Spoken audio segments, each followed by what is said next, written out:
More than 300 policy and industry leaders attended the first Geothermal Energy Association Summit held in Reno. The group met to discuss ways to move geothermal energy forward despite any challenges facing the industry. Holding the summit in Reno marks the significance of this area to the industry. Reno is considered the geothermal hub of the West. Holding our event in northern Nevada is significant, I think, for two reasons. One, I think it shows how important this area has become for geothermal.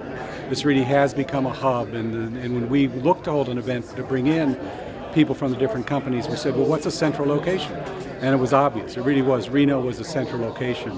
But the significance is twofold, because that also says something about what's happening in Reno, because there are a lot of companies here who are doing business not just in northern Nevada, not just in Reno, but around the world. A number of companies have moved their headquarters to Reno because there is so much geothermal energy here.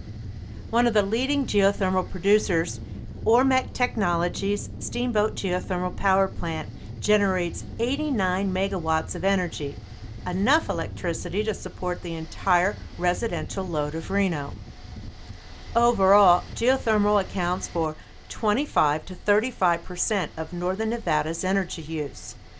Gaywell believes geothermal energy is good for Reno's economy. People have got to look at what's going on in some of the states that are making the economic headway. For example, people talk about Texas, and they talk about what the governor there did. Well, I also understand a lot of people think it's not necessarily the governor.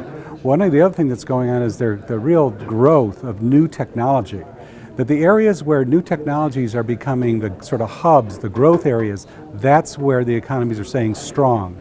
And I think that as geothermal grows, as this becomes a new technology center, it will only help the economy in northern Nevada in the future. Nevada has more than 80 potential projects either in the exploratory, planned, or construction phase that could dramatically boost its capacity.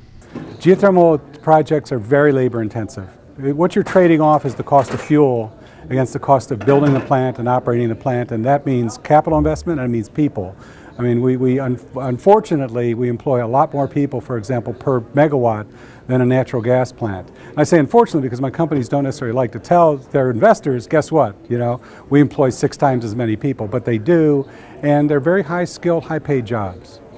During the summit, there was an expo hall that featured government agencies, universities, and leading geothermal developers.